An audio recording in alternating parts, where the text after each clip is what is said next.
Epilogue: The Inquisition.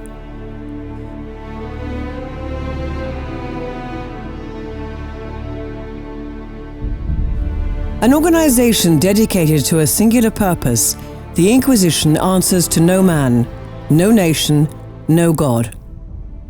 In the span of Thedas' history, only 2 Inquisitions exist. While their goals are not identical, their power and dominance over the other nations of Thedas are world-changing. The First Inquisition focused on one goal: removing heretic mages from the world. As nations recovered from the Blight, the Inquisition took full liberties into policing mages where they saw fit. Records show that some citizens felt their reign tyrannical, while others saw it as considerate justice. While it spared and safeguarded innocent mages, the Inquisition casted a fury of vengeance upon its enemies. After establishing itself properly in Thedas, the Andrastian Chantry bridged a long-standing partnership with the Inquisition. The Navaran Accord was signed in year 20 of the Divine Age, and called the Inquisition to act as the personal military for the Divine. The Inquisition split into 2 groups: the Templar Order and Seekers of Truth. While the Inquisition's time was at an end, their beliefs in policing mages for the betterment of all kind continued in the values practiced by both the Order and Seekers. Centuries later in the Dragon Age, a new cause forces the forming of a new Inquisition.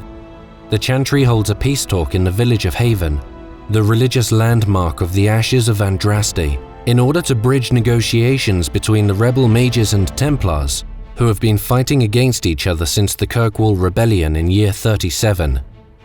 In addition to the Conclave, a seeker by the name Cassandra Pentagast pushes the Divine to recreate the Inquisition in order to directly handle the chaos.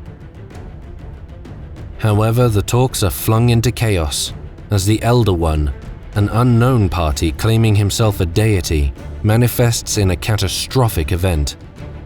The village of Haven is destroyed in a magical explosion, and a breach in the veil rips open, allowing spirits and demons into the physical world. All should have been lost if it were not for the efforts of one whose witnesses call the Herald of Andraste. An unknown person gains a powerful magic mark in their hand and meets a glowing figure at the base of the breach that others believe to be Andraste, the bride of the Maker.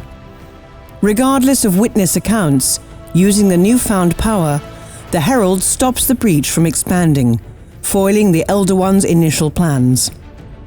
Soon after, the name Herald of Andraste becomes the lead Inquisitor and commands the armies of the Inquisition.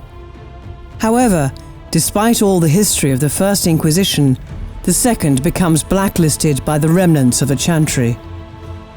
Calling the Inquisitor a blasphemer for the title of the Herald of Andraste, and calling all the Inquisition supporters heretics. The Chantry forces the Inquisition to enlist the help of Thedas' finest in order to fight the Breach and the Elder One.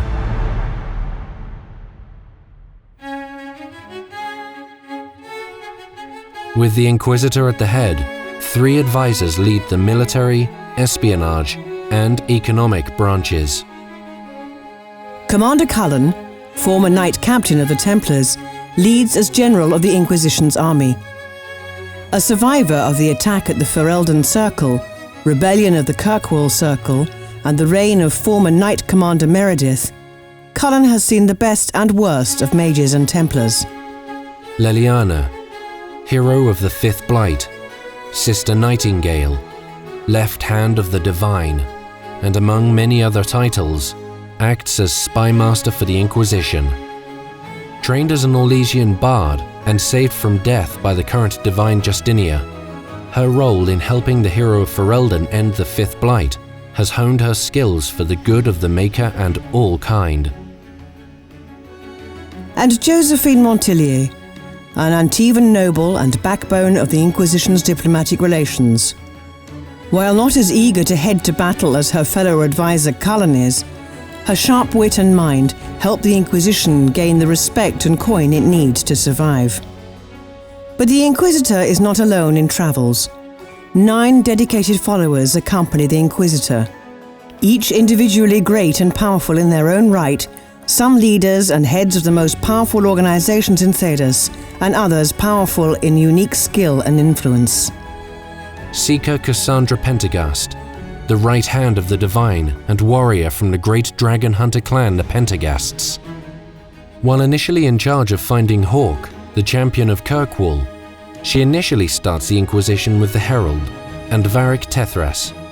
Varric Tethras, the dwarven rogue storyteller, known for many of his tales and exploits, including his infamous journey with the champion of Kirkwall, Hawk. Vivienne, known as Madame de Fer, first enchanter of the Montsimard Circle and advisor to Empress Celine of Orlais. The Iron Bull, Kunari agent of the Ben Hasrath and leader of the mercenary group Bull's Chargers. Sarah, an elven rogue of the infamously mysterious group called Friends of Red Jenny. Dorian Pavus, the powerful Tevinter mage and pupil of Magister Alexius. Solus, an incredibly self-taught rift mage, skilled in all matters of the Fade. Warden Constable Blackwool of the Orlesian Wardens, a man of great honor and humility. And Cole, the unknown spirit crossed between the physical realm and the Fade, whose actions in the White Spire of Orlais indirectly spurred on a rebellion. These 9 accompany the Inquisitor throughout the campaigns within Ferelden and Orlais. Though the Chantry publicly denounces the recreated organization, the Inquisition forces their hand into the lives of many citizens and nations.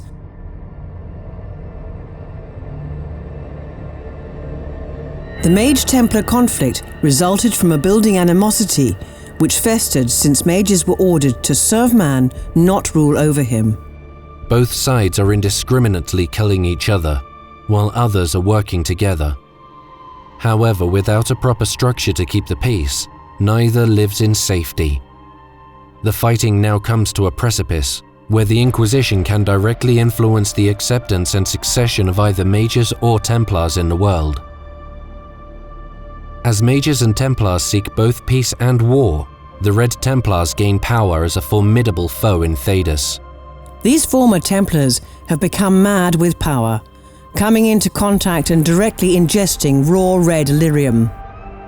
Red lyrium, an unstable type of lyrium with powerful benefits and dire consequences found in the Deep Roads expedition at Kirkwall by the champion of Kirkwall, Hawk, now fuels the Templars into insanity.